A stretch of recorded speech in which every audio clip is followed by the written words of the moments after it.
Muito bem, gente. Vou dar mais uns. Quando der 19h25, eu dou início mesmo. Não se preocupe, avise os colegas de vocês que vai estar gravado mais uma vez. Disponibilizei a última aula lá no YouTube. Até acompanhe, parece que algumas pessoas já assistiram. Espero que tenha ajudado bastante a dar uma compreensão até a primeira tópica do Freud.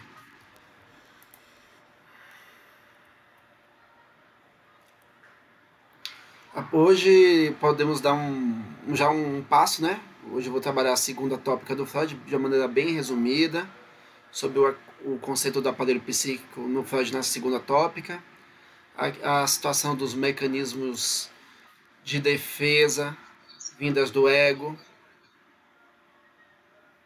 É só tirar aqui silenciar aqui a Rebeca. Perdão, viu, Rebeca? Porque senão vai ficar a microfonia. Claro, quem quiser tirar dúvida e falar, pode ligar o microfone, tá? Mas só não deixa permanecer por muito tempo, porque senão dá microfonia. Tá bom? E, claro, trabalhar. Vamos começar, né? Vou retomar aqui um pouquinho. Gente, bem-vindos. Vamos dar continuidade à aula do Freud hoje. A gente vai dar início já passando para a parte da segunda tópica.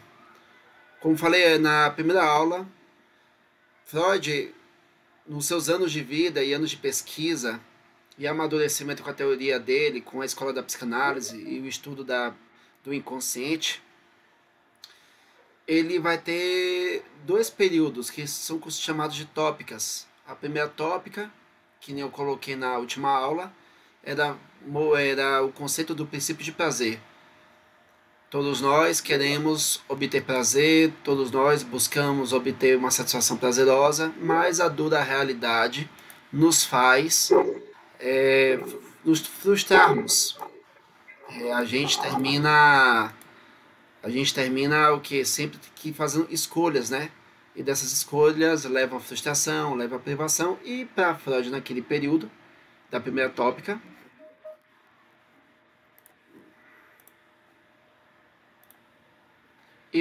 no primeiro período da primeira tópica, só ver aqui um recado aqui de alguém aqui. Ah, tá. Não, tranquilo. E para aquele período da primeira tópica, ele trabalha justamente essa ideia de que pelo conflito entre princípio de realidade e princípio de prazer, gera um conflito interno e a pessoa leva a alguns casos de um adoecimento, um sofrimento, que ele vai ver isso nos neuróticos. E na primeira tópica, o enxergar dele do funcionamento psíquico se baseava em quê? Em consciência, pré-consciente e inconsciente. Tá todo mundo lembrado, correto? Pode botar no chat aí também, tá tudo bem. Eu acompanho aqui o chat também. Então é isso. Beleza, os anos se passam. Vai ter algumas situações históricas na vida de todos da época também, e vai atingir Freud também, que leva Freud a perceber a importância da conceituar a segunda tópica. Primeiro, Freud, em boa parte do seu trabalho, foi muito voltado para os neuróticos. Não tinha um debruçar sobre os psicóticos, não tinha. Aí ele vai ter um momento que ele vai começar a ter um encontro sobre os estudos sobre os psicóticos, que ele vai perceber que existe um funcionamento muito diferente dos neuróticos, porque enquanto os neuróticos têm a questão do princípio do prazer, que ele enxergava naquele momento, ele percebe que os psicóticos não são movidos muito bem por isso. Na verdade, algumas das alucinações, alguns dos comportamentos dos psicóticos não atendem como os neuróticos, né? Fora também, ele vai começar também a observar um detalhe a mais nos próprios neuróticos. Os neuróticos, apesar de terem um regimento do princípio do prazer, ele vai ver que tem uma outra ordem ali presente, que depois ele também vai conceituar. Outro ponto específico e de muita importância. O Freud, ele acompanha o período da Primeira Guerra Mundial. E depois que acaba a Primeira Guerra Mundial, começa-se a entrar como cliente na clínica dele e dos seus discípulos um caso de pessoas traumatizadas pela guerra. Pessoas que não conseguem dormir, pessoas que estão em sofrimento, pessoas que estão incomodadas, porque foram tocadas pela guerra, sofreram traumas de guerra, né? E é uma coisa que o Freud começa a se perguntar e perceber interessante. A guerra já acabou, de maneira bem resumida, a guerra já acabou, a pessoa não está mais naquele lugar. Se tivesse naquele lugar, gostaria de ter fugido daquele lugar. Não aceitaria de jeito nenhum um ambiente, um lugar como aquele, tão hostil. Mesmo assim, a guerra acabou e essa pessoa ainda é atormentada por uma guerra que já acabou. E não tem na fala dela a presença de um desejo reprimido. É apenas uma pessoa que sofre os sinais de uma guerra. Não consegue dormir, tem temores, está irritadiça, está traumatizada, está muito traumatizada. E aí, isso leva a Freud a perceber o seguinte: será que as pessoas são movidas apenas pelo princípio de prazer em conflito com a realidade? E a resposta que o próprio Freud vai perceber na sua experiência clínica, na sua vida e tudo mais, é que não.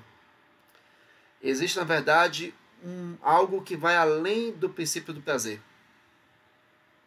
E é com esta ideia que iremos trabalhar a segunda tópica. O Freud não é que ele vai romper, ele vai negar o princípio do prazer, não é isso. Ele vai considerar ainda o princípio do prazer, mas ele vai perceber que tem algo além do princípio do prazer, que ele vai conceituar, vai amadurecer e vai colocar mais forte as ideias do trabalho dele em psicanálise. Ok? Vou pegar aqui um pouquinho.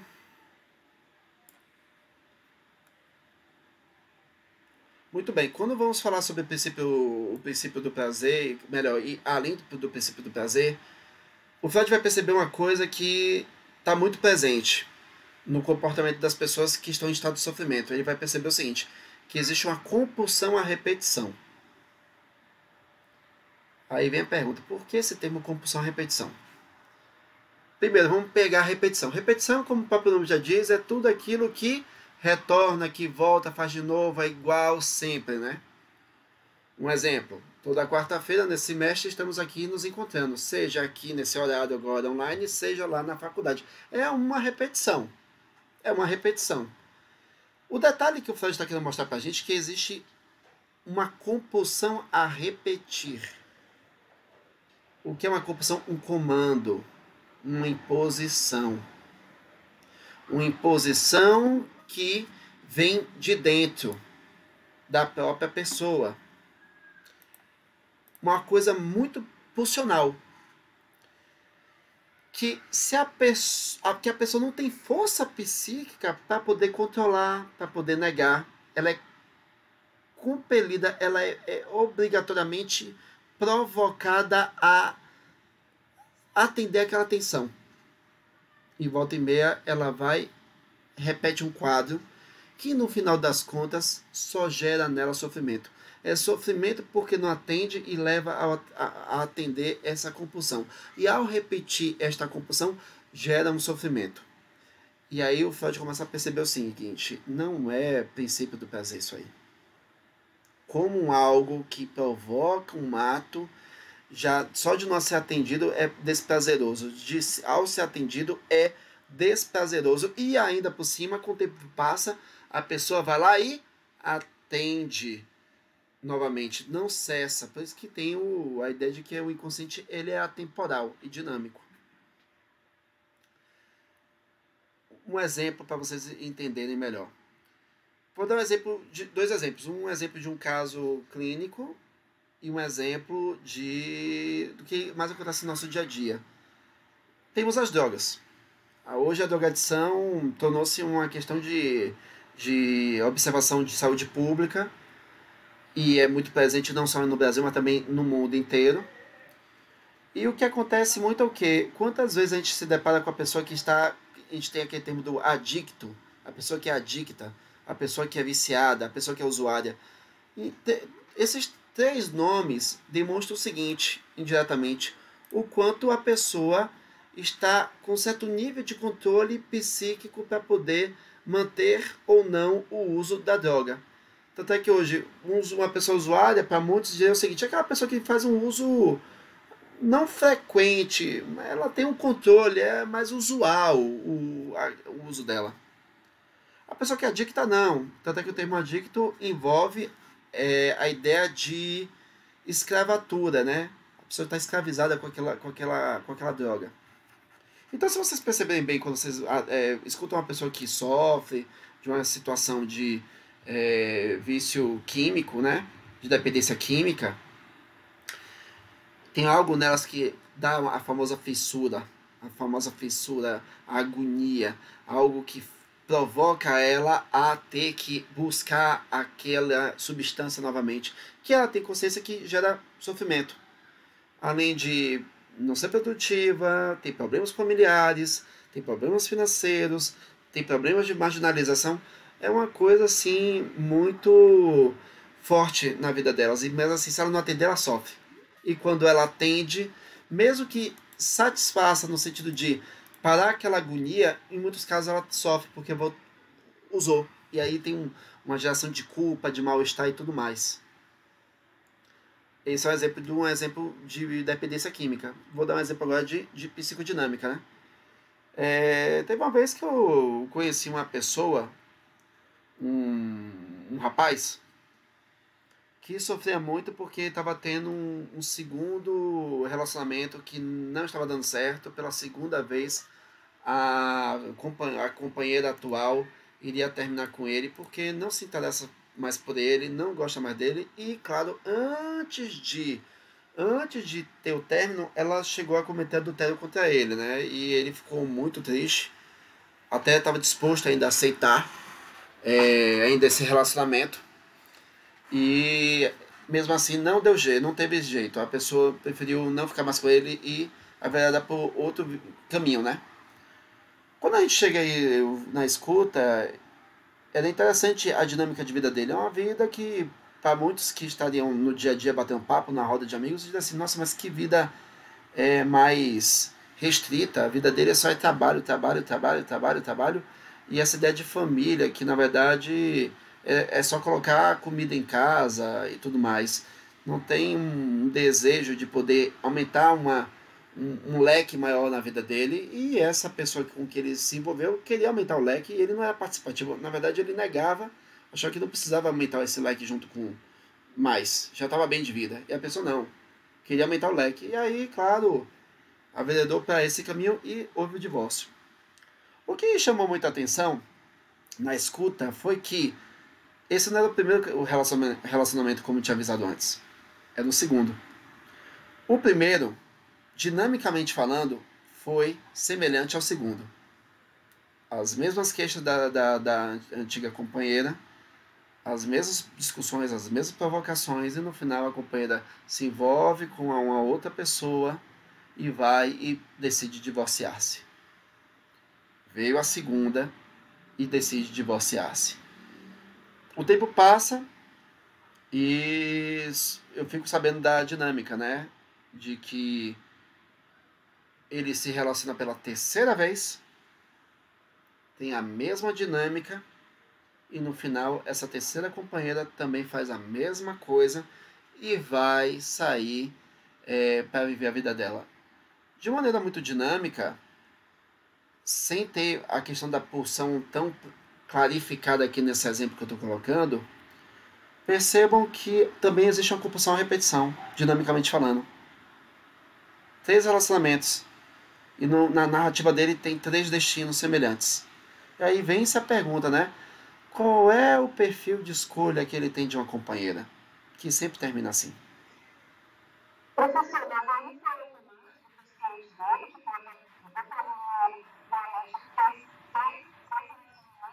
isso.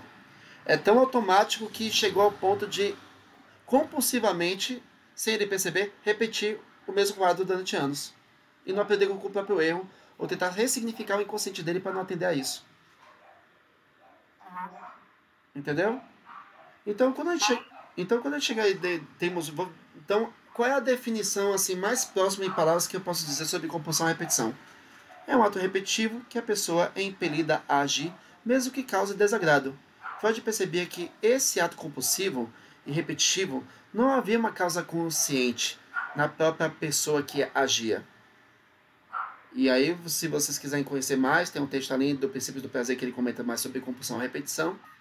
E tem também o livro recordar, repetir, elaborar, que é muito presente. Às vezes na clínica, o Freud já percebia como na vida, né? A gente repete atos que na verdade a gente não tem tamanha consciência. É o inconsciente ali em manifesto. Ok? Muito bem, gente.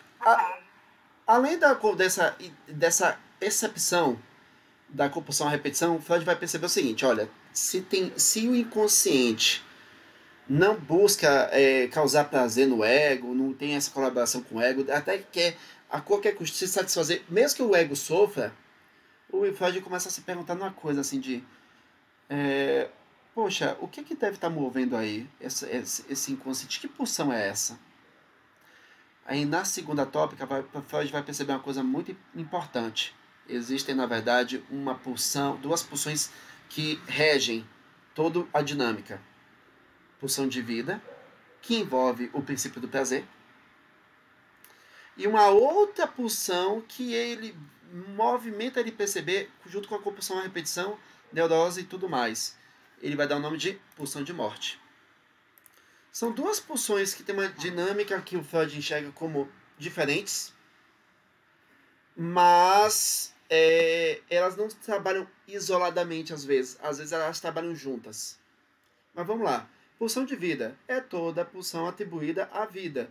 Você vai querer estudar, você vai buscar comer, você vai buscar satisfazer as tuas vontades, teus desejos, você vai estar impelido a agir para poder o quê? Dar sentido à vida, dar significado à vida. Você vai para uma academia, você quer ter dinheiro para ir para um bom restaurante, fazer viagens, conhecer pessoas. A pulsão de morte, por outro lado, ela não é isso. Ela é silenciosa. Ela quer que você desligue. Desligue na sua relação com o mundo, com os objetos do mundo e indiretamente também provoque a você também se desligar. Por que essa visão? Para Freud, ele tem a ideia do seguinte. Freud, apesar de ser judeu, ele começou a veredar para o ateísmo, né? E ele chegou a ter a ideia do seguinte: se antes de nós vivermos éramos um nada, um inanimato, não tínhamos vida, esse não existir está em nós. Então, a pulsão de morte nos provoca a gente retornar ao nada. Então, provoca a nossa própria morte, o nosso próprio fim. E que para o olhar do Freud é ficarmos atentos à pulsão de morte, para não acelerar a sua vinda, e sim retardar a sua chegada. E aí vem a pergunta, se não é isolado, como é que é assim, professor? Não é isolado? Não. O Freud depois vai ter uma interpretação do seguinte, que não é isolado. Na verdade, ela é, às vezes, unidas. Por exemplo mesmo, o comer. Você está com fome e você está a fim de comer um frango. Para você se alimentar do frango, você no mínimo tem que matar o frango, ou, como os animais fazem, né? Eles abocanham, né, o animal, né, em vida e mata. Aquele ato de sobrevivência também está emaranhado com a morte. Porque você, para conseguir sobreviver e viver, tem que matar um animal para conseguir se alimentar, sabendo que você vai causar um fim nele. Então, é uma forma como o Freud enxerga as pulsões e participação.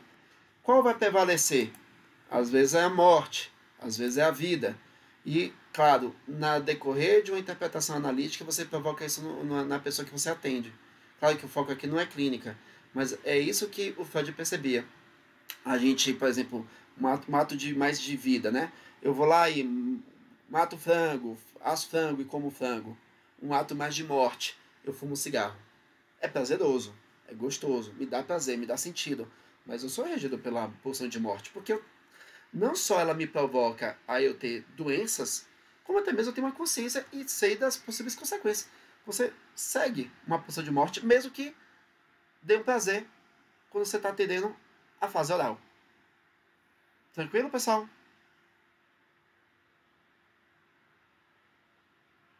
Oi? Tudo certinho? Tranquilo, né? Vamos lá, gente. Com isso, também, o Freud ele vai perceber uma coisa muito importante. Ele vai desenvolver olhar sobre o aparelho psíquico, que inclusive mandei lá no grupo de vocês, né? Que lembra que eu coloquei aquele círculo, que o primeiro era borrado, era consciente, pré-consciente, o inconsciente baixo? Ele agora vai fazer uma outra abordagem. Na verdade é ego, superego e id. O id é uma instância do aparelho psíquico que tem tem sistema e qualidade o inconsciente. E id significa isso. Isso que você carrega, isso que te move, isso que te faz sonhar, isso que te faz você atender as pulsões. Isso é o id.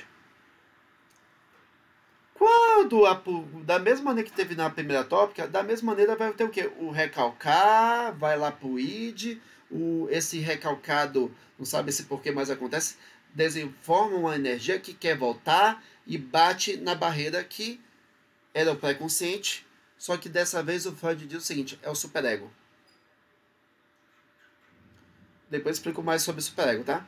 Ele tenta passar pelo superego, mas tem que ter uma certa deformidade e consegue passar tendo uma mudança. Uma pulsão substitutiva que passa pelo superego, passa pelo ego, que vamos chamar de quê? De sintoma. Que nem tá lá no desenho, né? Desceu de um jeito, saiu de outro. O sintoma é uma pulsão substitutiva do retorno do recalcado. O ego é a instância do aparelho psíquico que é levado pela consciência. É o nosso eu, é a nossa identidade. É a gente que está aqui sabendo do tempo, estamos aqui estudando online para poder aproveitar o tempo, porque nesse momento não podemos usar a sala. É vocês que estão aqui movidos por necessidade de aprender, para poder aprender da melhor maneira possível que é a aula sobre Freud, que para alguns não está sendo fácil, mas está dando para alguns uma grande esclarecida, ou até mesmo uma surpresa sobre a tamanha quantidade de informação. Isso é a consciência da gente, que é o ego que nos trabalha. É o ego que nos faz assim, a gente se arrumar, né? Um pouco, para cuidarmos um pouco da nossa autoimagem, do nosso corpo, que faz até mesmo a gente poder barrar algumas pulsões. A pulsão de, não quero dar aula, não, eu quero ficar assistindo televisão ali na sala, eu tô a fim de comer agora, não. Eu tenho que barrar essa pulsão, porque não é o momento agora. Ou seja, é essa instância do ego que tem que saber administrar as exigências do id, as exigências do superego e também do mundo externo. Esse é o ego. O Freud vai perceber uma coisa bem sutil e bem interessante. Parece ter uma instância que é do ego, é da consciência, mas não é tão da consciência assim, e parece que está além do ego. É daí que ele vai fazer a interpretação de uma instância do aparelho psíquico chamado superego. Super significa além do ego. A instância do superego, ele é um regimento que carrega a ideia da educação, dos valores, da cultura da onde a gente se formou, que nos dá um respaldo para que nós em ego, adotemos, mas também pode nos provocar auto-julgamento, mas também ele é importante para poder barrar tudo que é o id quer fazer. É daí que eu digo que olha como é desafiador o conflito do intrapsíquico nosso. Como o ego tem que chegar e administrar as pulsões que vêm do id, que é satisfação, quer satisfazer o id. O id não tá afim de negociar, ele quer. E o ego tem ver um jeito de driblar. E o superego não quer aceitar o id. Ele não quer aceitar o id. Imagina só, duas instâncias brigando e cobrando do ego que faça alguma coisa. Fora também o mundo externo. Professor, diga. Então o superego ele vai além do ego? Isso, é uma além do ego na instância da moralidade da cultura que nos dá o regimento. É o que nos dá respaldo da gente saber se portar, da gente poder se conter, da gente poder cuidar um pouco mais de nós mesmos. Posso dar um exemplo? Vou dar um exemplo, tá? Diga.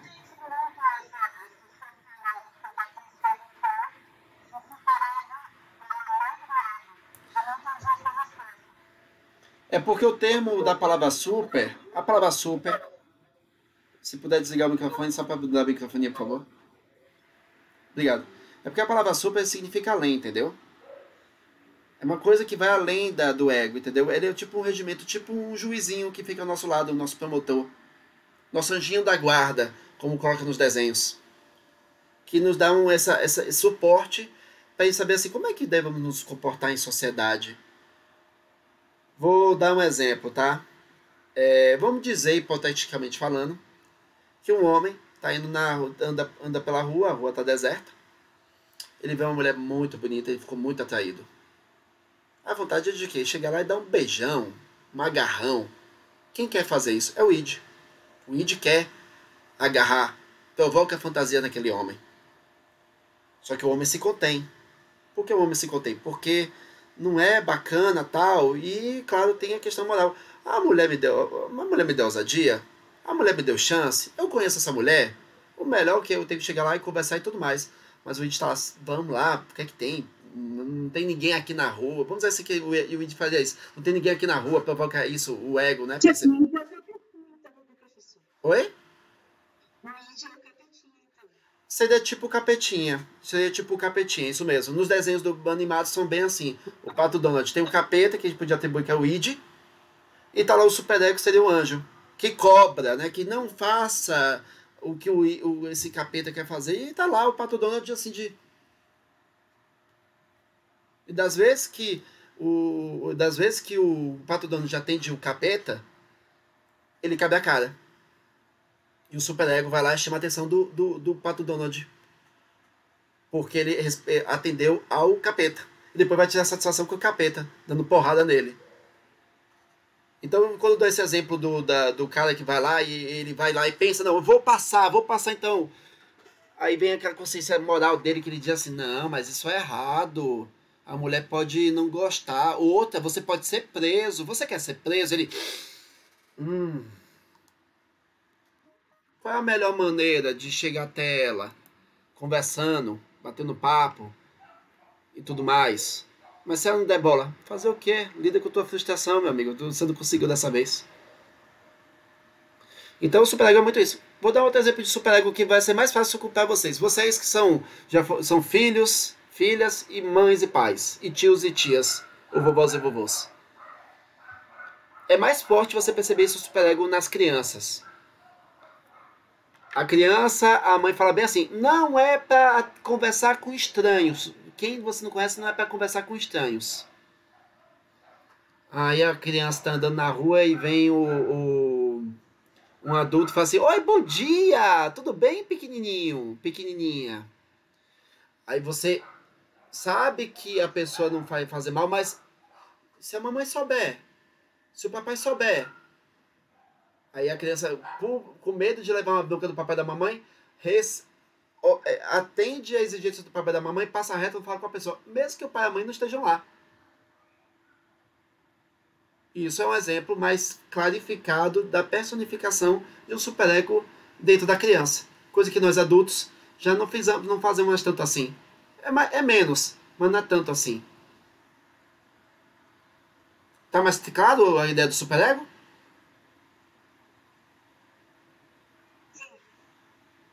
Fechou então. E aí o que acontece é o seguinte, aí vem a brincadeira, né? Da onde é que vem esse tal de superego e ego, né? Pra Freud, ele tem a consciência do seguinte, nenhum bebê quando nasce tem consciência. Fato, bebê não nasce com essa tamanha consciência. Ao medida que ele vai crescendo e sendo cuidado, ele vai formando uma identidade e o Freud ele já colocava assim, olha, uma interpretação dele, pelo fato do mundo ser hostil, a própria inconsciência necessita de alguém, de uma instância que possa olhar para o mundo e não colocar a pessoa em risco. Tanto é que ele diz o seguinte, olha, o inconsciente ele provoca um surgimento do ego para que este ego não só tenha consciência, mas também saiba que mundo é esse. O problema é que ele estava criando também um algoz para ele próprio. Né? Olha, você está criando sua própria dor de cabeça, porque o id vai querer depois satisfazer e a própria pessoa que ele promoveu é o que vai barrar, né? Mas enfim, a vida continua. Só que o que acontece é o seguinte, na primeira tópica do Freud, o Freud vai colocar muito assim, nós recalcamos tudo que nossa consciência não aceita. Beleza. O Freud depois vai perceber o seguinte, que além disso tem uma outra coisa. A gente também recalca, introjeta no nosso inconsciente a educação dos nossos pais e da cultura. E aí ele vai dizer o seguinte, introjetamos lá nos valores e tudo mais, no inconsciente, ao qual ele vai dar o nome de ideais do ego, na fase da infância.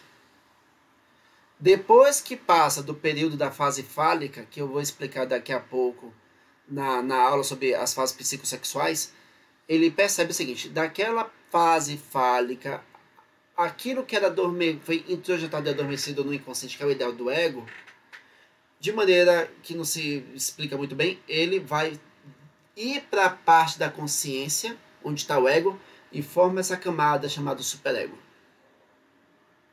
É daí que ele explica da onde é que vem o surgimento desse superego, além do ego, do próprio inconsciente, por meio que do introjetado da educação e dos valores que nós temos. E nós introjetamos. Beleza, pessoal?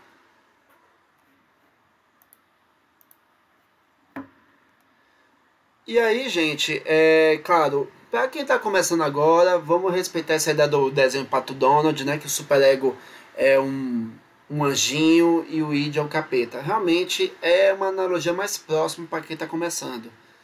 Mas o que acontece é o seguinte, para cada pessoa, a relação com o seu superego pode ser muito o quê? Menos rígida ou muito rígida. Vai de acordo com cada pessoa. Tem pessoas que têm uma rigidez tão grande com o seu superego que se pisar em falso ou fazer coisas equivocadas, gera uma culpa imensa. Eu lembro de uma pessoa que eu conheci que o superego era tão rígido que, se for tocar na realidade de cada um de vocês, é uma mera coincidência. Eu não sabia, mas vamos lá. Madrugada, 3 da manhã, você está no Gama, ou na Santa Maria, onde for. Você está de carro, madrugada, e o que acontece é o seguinte, você fica diante de um sinal vermelho que não tem pardal e não tem ninguém, nem carro, nem pedestre, nem nada. Uma pessoa muito rígida, como eu conheci, obedeceu. Mesmo sendo 3 da manhã, não tendo ninguém na rua, ele obedeceu à exigência do sinal vermelho porque se tratava de quê? De um sinal vermelho. Olha a rigidez dessa pessoa. Agora vamos para um lado de uma pessoa que não se importa muito com o superego. O superego é bem rasinho.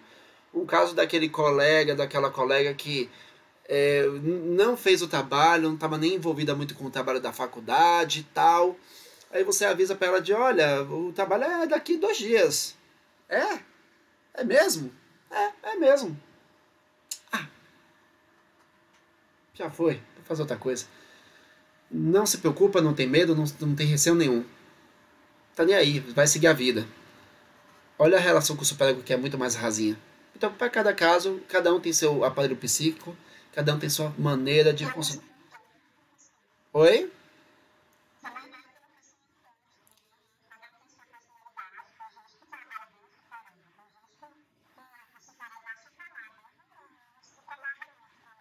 Isso. E pode falar, é isso.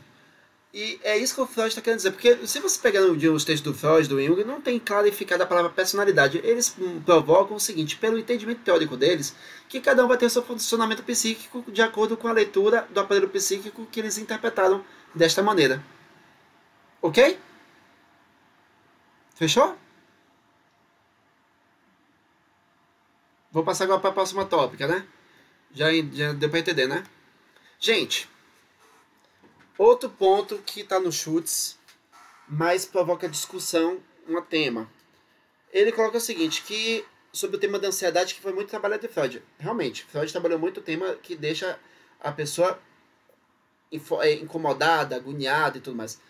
Só que o Freud não atribuía a palavra ansiedade. O Freud atribuía a palavra angústia. Nada contra Schultz, fez o melhor, dei uma clarificada aí para vocês, quem for ler, mas nos textos do Freud, ainda mais os traduzidos aqui para o Brasil, os mais recentes, é angústia, que é uma outra temática. Vou pegar aqui para explicar a vocês. Primeiro, bem rápido mesmo. o conceito de ansiedade, medo e angústia. Freud não citou ansiedade, ele citou mais a diferença do medo e da angústia. Para Freud, o medo é o seguinte: é a existência de um objeto que nos provoca uma ameaça à nossa integridade física. É como acontece, você está andando na rua, aparece um ladrão e te assalta. Isso gera medo. O ladrão foi embora, você ficou preocupada, ficou nervoso, tal, tenso, tal. Mas com o tempo, a preocupação desce, baixa, acalma-se. Então, a ausência desse objeto não te provoca mais tensão. Então, logo, isso para Freud é um medo. Ansiedade, apesar de que não vi texto que ele fala de ansiedade, fala mais da angústia, mas de maneira bem rápida, o que é ansiedade? Ansiedade é tipo um medo que envolve uma preocupação por uma coisa, por uma preocupação em nós, de uma perspectiva futura, que não tem é, algo real no presente. É tipo assim, tu tá na empresa, no escritório, diga, quem associava? Não, o Freud não assim, no nosso cotidiano, nosso dia a dia, ansiedade e angústia a gente associa com muita tranquilidade. No coloquial, a gente faz isso. Mas na saúde mental, há uma separação. Tem um pouquinho de similaridade dos dois, mas eles não são iguais. Angústia é uma coisa, ansiedade é outra. E a ansiedade tem muito a ver com a perspectiva de quê? De uma preocupação de alguma coisa acontecer no futuro. Tipo, você está aí trabalhando firme e forte, mas você viu os seus colegas sendo demitidos. Então o chefe fala assim, olha, tive que cortar aqui a galera, tá, o quadro, porque a empresa está tentando ter corte de custos, para ver se a gente pode manter a empresa em funcionamento. Mesmo assim, você não fica tranquila. Fica ansiosa, tensa, preocupada. Ai, meu Deus, e se eu for demitida? Ai, meu Deus, e se eu fosse demitida? Já passou 3 meses, 4 meses. Ai, mas e se eu for demitida? Vê que é uma perspectiva de uma preocupação futura, que não é que não tem que ser realmente levada a sério. Tem casos que tem que ser levada a sério, sim, mas você vê que é futura. É uma preocupação futura em que você se sente o quê? De mãos atadas. Ah,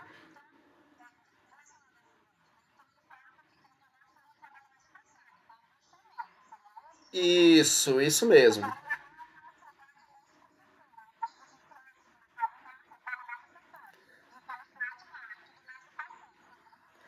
Isso mesmo. Não 100%, mas o que você falou muito bem, foi bem prudente. A sua colocação foi bem assertiva. Porque o Freud, ele trabalha com a ideia da angústia porque é o seguinte, na clínica e na situação, vamos ser sinceros, gente, o Freud ele vai colocar uma coisa muito importante. Todo mundo já sentiu e vai sentir um dia uma fase angustiante na vida.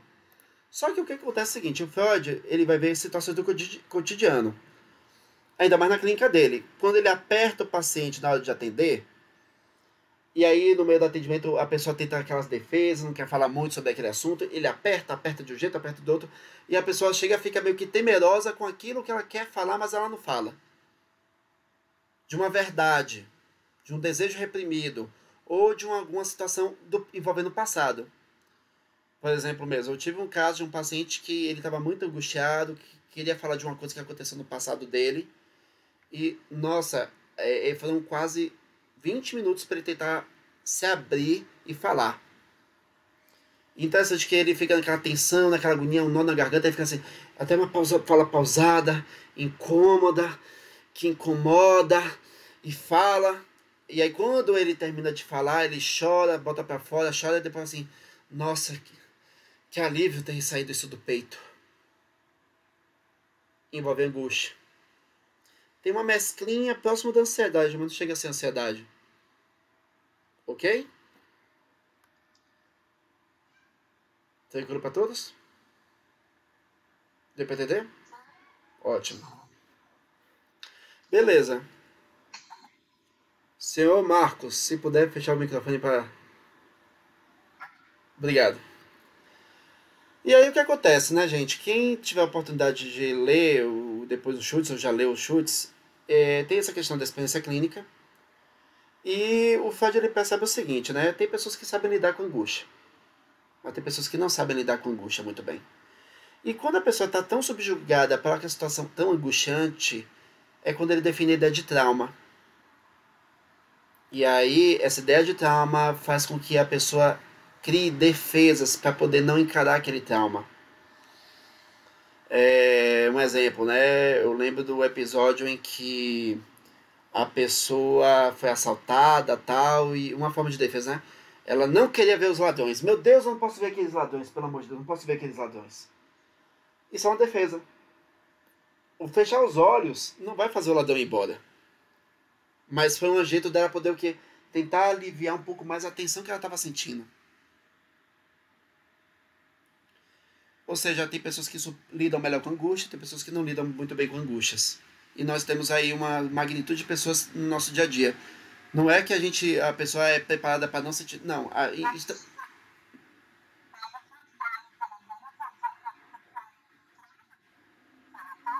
Sim, é um trauma. É porque eu estou mostrando que é tão traumatizante que ela até mesmo ela se defendeu para não olhar. Que é muito forte para ela. Que ela não suporta naquele momento. Entendeu?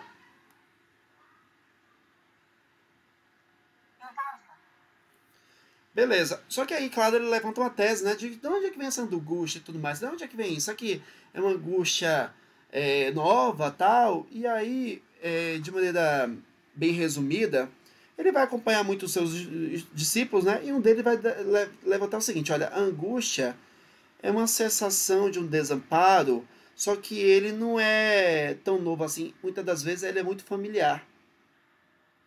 É uma dor que nos provoca uma familiaridade, apesar de ser estranha. É um estranho familiar, parece que é isso. E a aposta deles é o seguinte: de onde é que vem essa angústia? A aposta deles é justamente na fase do parto.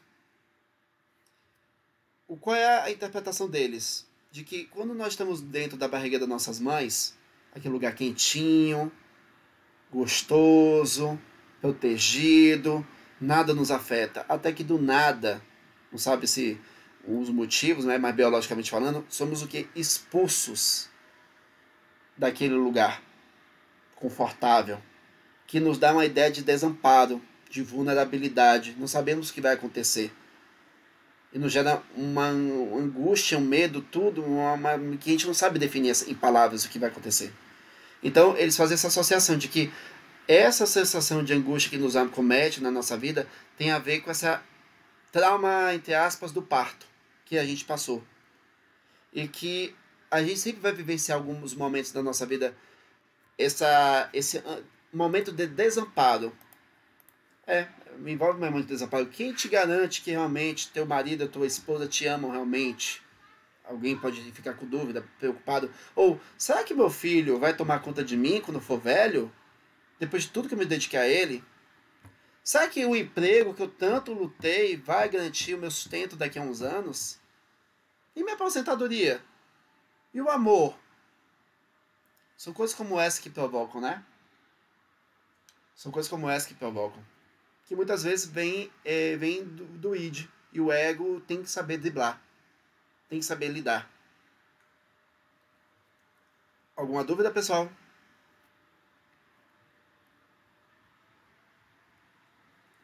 Não? Eu queria aproveitar e mostrar para vocês um pouco, para vocês pegarem um pouco a ideia dessa ideia do id, da angústia. Eu queria botar uma cena de um filme, para ver se vocês conseguem entender um pouco essa analogia dessa familiaridade. É uma cena de um filme que muitos vão achar assim, olha, mas logo esse filme realmente é um filme muito para a família, né? Mas é um tema muito interessante porque envolve apesar de que o personagem vai sentir falar medo, ele fala de angústia, né? É uma cena do filme do Batman, o último que lançou, né? Que é interpretado por Robert Pattinson. Muitos não devem ter assistido, normal. Mas tem uma cena que eu acho interessante que ele vai conversar com o mordomo dele, Alfred, que sofre. O mordomo que o trata como pai, sofre um atentado, né? E o personagem vai para o hospital visitá-lo e vai conversar. Primeiro que ele já está incomodado porque descobre uma verdade que ele ficou muito magoado com o Alfred e pede esclarecimentos para o Alfred. Quando pensa que não, o Alfred fala do quanto ele reparou na como o chefe dele, né, o Bruce Wayne, criança, estava muito assustado com a morte dos pais e ele relata, né? E tem a cena que ele comenta a respeito daquele momento. E eu gostaria de colocar para vocês terem uma ideia. Claro que no filme o Bruce Wayne, como todo mundo diria, fala medo. Mas na verdade se trata de angústia. Vou colocar aqui, tá, gente? Vamos ver se vai sair aqui, tomara que dê certo.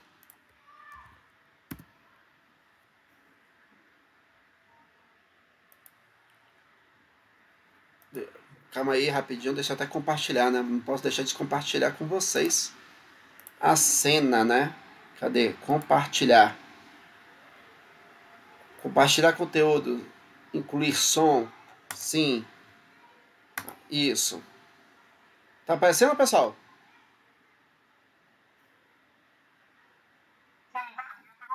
Pronto.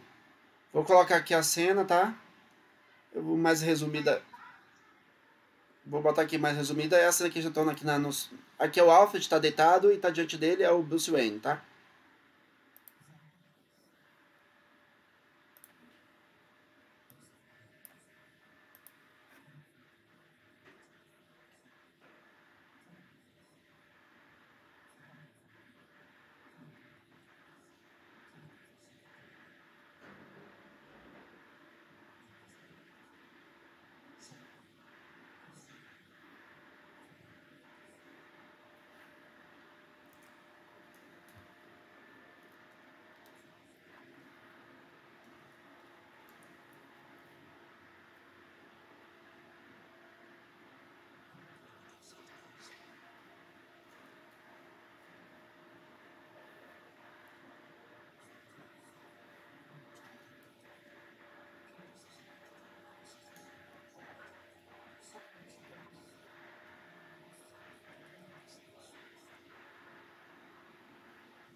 E aí, turma, deu pra entender um pouquinho a ideia? De...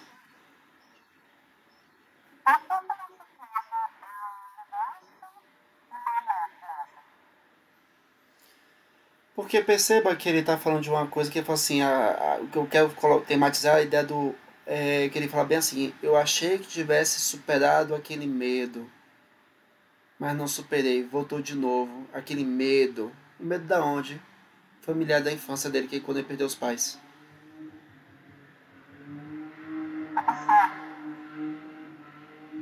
Diga.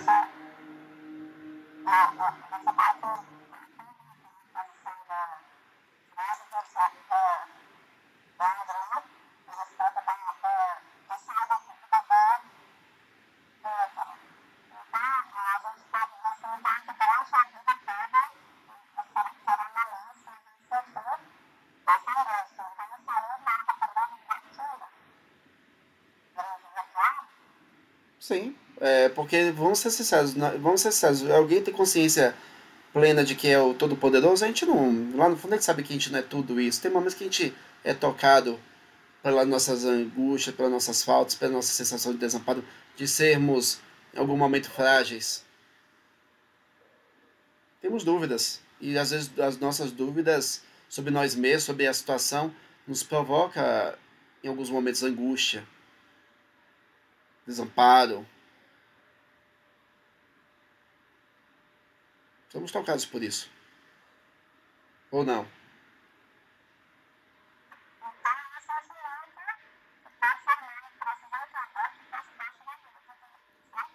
Sim, a provocação é essa, faz parte da vida.